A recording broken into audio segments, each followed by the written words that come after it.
So welcome to my VR painting app, CyberPaint. This video is going to be less of a tour of all of its features and more of just like a freestyle painting session with some thoughts as to why I made the app and my perspective on painting in general. So the express purpose of CyberPaint was to make a digital image making tool unbound from other metaphors of the physical world, and to try to find new types of mark making that could only be possible in such a digital image making tool, and to use human perception as a kind of parameter space for both mark making and software making. But before getting too far into that, I'm going to quickly graze over art history and how I see CyberPaint kind of situated within it. I think that drawing is fundamentally about mark making, and I think that painting used to be about capturing light. Before photography, that was really its role. Painting used to be about depicting the world as it is, or as people wish that it was. Painting was a lot of historical portraits and religious stories and things like this. And of course, different cultures have their own style of depicting religious stories, but fundamentally, this is what ancient painting was. Around the time of the Italian Renaissance, artists started to use early camera technologies like prisms and the camera obscura to help project the world onto surfaces and basically paint with greater realism and higher fidelity. And this camera technology kept developing, and by the mid-1800s, cameras had basically arrived and they were commercially available. So there was less of a reason to get your portrait painted or paint a portrait of someone famous, because you could just get your photograph taken. And at the same time, a bunch of new vibrant synthetic paints were becoming available, and Impressionism really arose out of these emerging technologies coalescing and changing societal conditions. So people would go out into the world with their paints and make these loose observational sketches of what they saw, basically the same way they would if they were making a study for a larger painting. People started to see these little studies as artworks unto themselves and think about how you could capture human perception with paint. In a lot of ways, you can understand the history of painting through the lens of technologies emerging and changing what the role of painting was.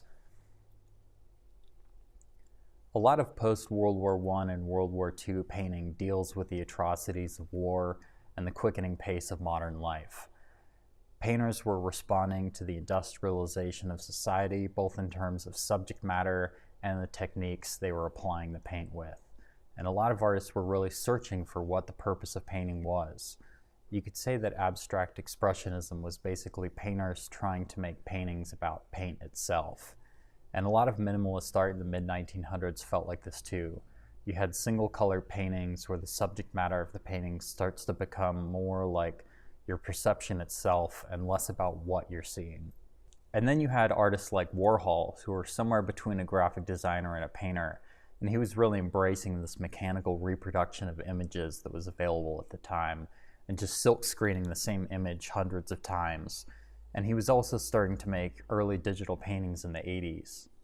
These early image making tools were really like Microsoft Paint, if you've ever used it. You're filling in individual pixels with colors, and there are a few limited tools.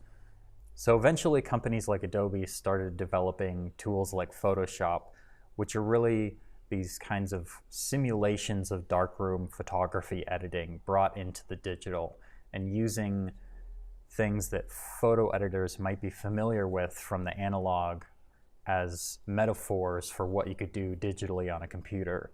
So the dodge and burn tools are just like in a dark room when you're exposing a print to more light or less light and putting things in the way to kind of mask the light hitting the image.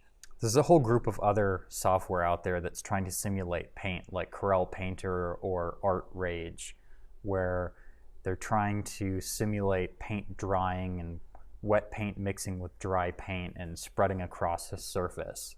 But at the end of the day, whether you're simulating these kind of darkroom tools or you're simulating paint drying, it's still an algorithm going across the pixels and deciding which should be dark, which should be light, what should happen next, and it's it's computer code and it's math. So for me, this is really the role of Cyberpaint and why I made Cyberpaint.